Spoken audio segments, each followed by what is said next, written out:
Lanjut Jeff. Ya, pertanyaan berikutnya ini panjang perintah. Panjang. Iya, ini pertanyaan Satu set ya. Ya, ini pertanyaan terpanjang kayaknya. Oke, pertanyaannya dia juga nggak menyebutkan namanya, cuman dia setiap kita live dia pasti mengikutin karena pertanyaannya selalu nyambung dari pertanyaan sebelumnya. Ini dia pertanyaannya. Fokus pertanyaan kemarin adalah, menurut sebagian orang Kristen bahwa hari Sabat, hari ketujuh dan hari Sabat harus dipelihara dengan dikuduskan. Tidak boleh bekerja, tidak boleh bepergian dan lain-lain.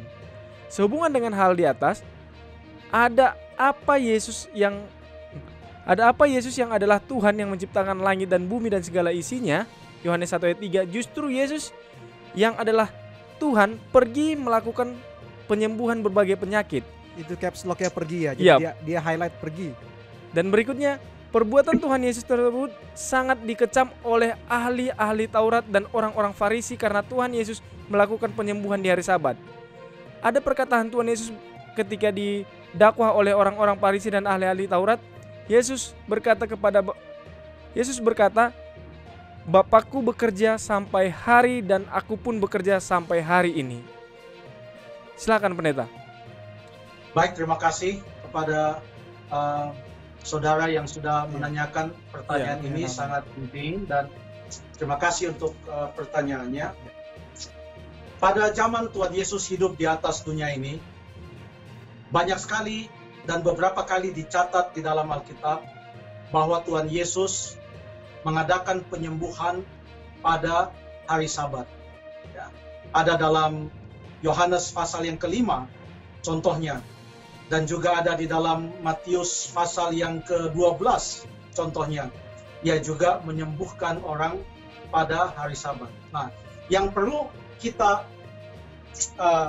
ketahui adalah bahwa pertentangan antara Tuhan Yesus dan ahli-ahli Taurat dan orang Farisi adalah bukan tentang hari apa yang harus dikuduskan, tetapi tentang apa yang boleh dan tidak boleh dilakukan pada hari Sabat yang dikuduskan itu. Jadi dengan demikian, dengan melakukan mujizat kesembuhan pada hari Sabat, Tuhan Yesus tidak mengubah kekudusan hari Sabat itu menjadi hari lain. Mengapa? Karena kalau dia lakukan itu, maka dia tidak akan datang ke rumah ibadat. Demikian Lukas 4 ayat yang ke-16. Menurut kebiasaannya, bahkan semenjak dia kecil, kebiasaannya adalah datang ke rumah ibadat pada setiap hari Sabat.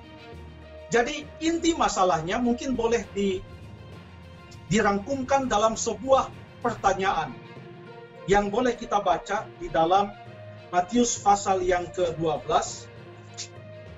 Matius pasal yang ke-12 ayat yang ke-10. Kita baca dulu ayat yang ke-5. Setelah pergi dari sana, Yesus masuk ke rumah ibadat mereka. Saya berhenti dulu di situ. Karena sebelum ayat 9 ini Matius 12, ada cerita di Matius pasal 12 ayat 1 sampai ayat yang ke-8, di mana ini bukan menyembuhkan, tapi Tuhan Yesus punya murid-murid ini memetik bulir gandum lalu memakannya. Nah, jadi orang bertanya, berarti ini sudah banyak pekerjaan yang dilakukan oleh Tuhan Yesus, berarti sudah bukan hari Sabat lagi. Saya mau luruskan sebagai berikut. Dalam Matius pasal yang ke-12 ayat 1 kita baca. Pada waktu itu, pada hari Sabat, Yesus berjalan-jalan di ladang gandum. Karena lapar, murid-muridnya memetik bulir gandum dan memakannya. Kalau kita baca kitab bahasa Indonesia, seakan-akan bahwa pada hari Sabat itu agenda mereka adalah memang datang ke ladang gandum. Tapi kalau kita baca dia punya bahasa asli, yang dikatakan di sini bukan Tuhan Yesus berjalan di ladang gandum, seakan-akan dia tujuannya ke sana lalu mereka keliling-keliling ladang gandum. Tetapi yang digunakan, kata depan yang digunakan di sini adalah dalam bahasa Yunani, yaitu kata dia. Dia artinya melalui. Jadi kalau kita menggunakan kata dia, pada waktu itu, pada hari Sabat, Yesus berjalan melalui ladang gandum. Jadi tujuannya bukan pergi panen, tapi tujuannya kemana? Tujuannya kita tahu di ayat yang ke-9. Setelah berjalan melalui ladang gandum, kemana dia? Ayat 9. Setelah pergi dari sana, Yesus masuk ke rumah ibadat mereka. Dia masuk rumah ibadat pada hari Sabat. Lalu kemudian, waktu dia pergi ke rumah ibadat, lewat mana? Melalui ladang gandum. Ya biasalah murid-muridnya petik-petik gandum, bukan bekerja. Bagi orang Yahudi itu sudah bekerja. Tapi Yesus mau bahwa hari Sabat itu adalah hari sukacita, di mana orang tidak diikat, sehingga mereka maunya hari Sabat cepat-cepat lewat. Karena semua yang ada hanyalah beban. Orang sakit gigi pun nggak boleh taruh obat gigi. Yang mau melahirkan kalau boleh tunda dulu sampai tutup Sabat. Dan lain sebagainya. Semua aturan-aturan yang membuat hari Sabat itu dibuat oleh orang Yahudi sebagai suatu beban. Itu yang Yesus mau untuk bebaskan. Makanya Tuhan Yesus di waktu dia menyembuhkan orang yang sakit, perhatikan pertanyaan orang-orang ini. Matius pasal 12. Yesus pergi dari sana, ayat 9, Yesus masuk ke rumah ibadat mereka. Di situ itu di mana? Di situ itu di rumah ibadat. Di situ ada seorang yang mati sebelah tangannya. Mereka berkata kepada Yesus di dalam rumah ibadat, bolehkah menyembuhkan orang pada hari Sabat dalam rumah ibadat?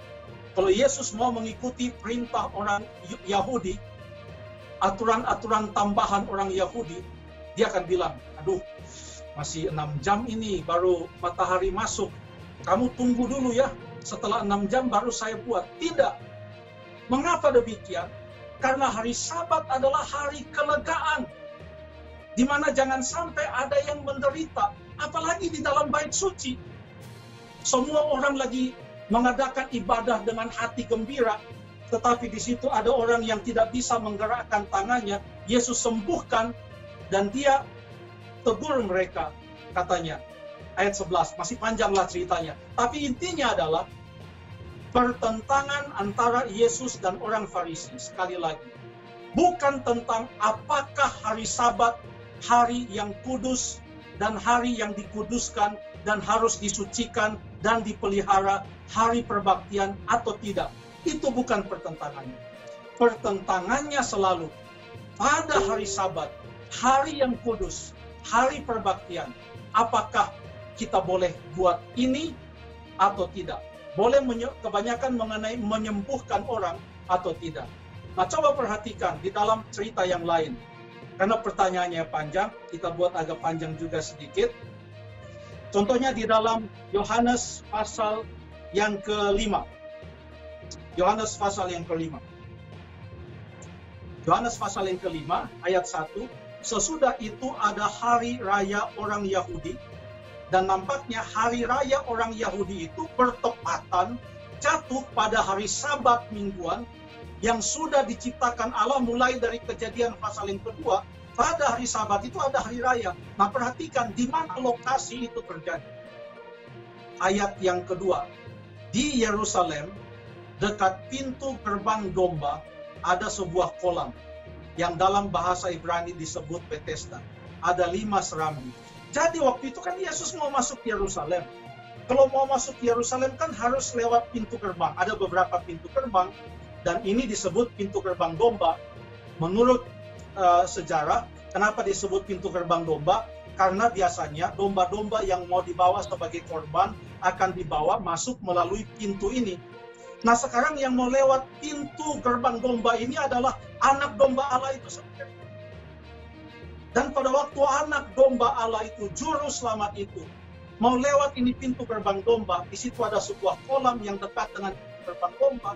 Lalu ada orang yang timpang, sudah orang lumpuh 38 tahun lamanya. Yesus sembuhkan orang itu. Tapi tujuan Yesus pada hari Sabat itu bukan jalan-jalan.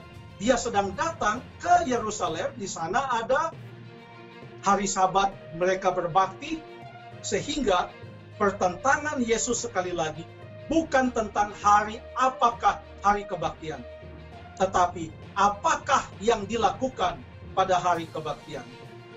Nah, perhatikan di dalam Lukas pasal yang keempat, pada waktu Yesus diberikan kesempatan untuk berbicara pada hari Sabat. Kita baca dulu ayat 16.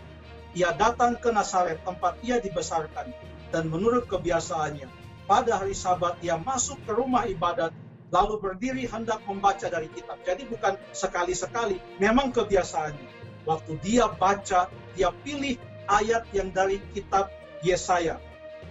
Kitab Yesaya, dia pilih Yesaya pasal yang ke 61, kalau tidak salah dia pilih. Dia sebutkan, Roh Tuhan ada padaku, oleh sebab itu ia telah mengurapi aku untuk menyampaikan kabar baik kepada orang miskin. Ia telah mengutus aku, ayat 19, untuk memberitakan pembebasan kepada orang-orang tawanan, penglihatan kepada orang-orang buta, dan membebaskan orang-orang yang tertindas, dan memberikan tahun rahmat Tuhan telah datang. Orang-orang timpang, orang-orang buta, orang-orang sakit, pada hari Sabat mereka tetap menderita. Mereka tidak mempunyai kelegaan. Yesus katakan dalam Matius 11 ayat 28, marilah kepadaku semua yang letih lesu dan berbeban berat. Tapi pada hari Sabat semua orang-orang sakit ini tetap letih lesu dan berbeban berat. Anak manusia datang. Dan apa tugas anak manusia? Dalam Lukas pasal 19 ayat yang ke-10. Anak manusia datang untuk mencari dan menyelamatkan yang hilang. Maka pada hari Sabat, kalau dia bertemu dengan orang yang sakit, tidak pernah dia akan tinggalkan orang sakit itu tanpa disembuhkan. Sekali lagi, dia mau menemplak sikap orang-orang Yahudi yang berhenti pada hari Sabat, tapi membiarkan banyak orang menderita dan tidak berhenti. Yesus setiap Sabat pergi ke rumah ibadat menurut kebiasaannya. Dan kalau ada orang yang sakit dalam rumah ibadat, dia sembuhkan. Kalau dia bertemu di jalan waktu dia pergi ke rumah ibadat, dia sembuhkan. Atau pulang dari rumah ibadat, dia sembuhkan. Tetapi hari Sabat tetap hari Sabat. Yesus menyatakan itu dari apa yang ia lakukan sendiri. Setiap Sabat, ia pergi ke rumah ibadat untuk berbakti. Pertentangannya bukan tentang hari apa, tapi tentang apa yang bisa dilakukan dan tidak dilakukan pada hari Sabat. Yesus masih bekerja. Ini bukan bekerja mencari uang, tetapi Yesus menyelamatkan orang. Yesus menolong orang yang sakit. Saya yakin dari statement ini masih ada pertanyaan lain lagi. Kalau begitu begini bagaimana? Kalau begitu begini bagaimana? Tentu Tuhan Yesus yang bisa lebih menjawab kalau kita semua sudah ke surga. Tapi untuk malam ini itulah yang Alkitab katakan. Terima kasih. Ya, terima kasih Pendeta. Luar biasa. Pertanyaan panjang dengan jawaban yang panjang juga.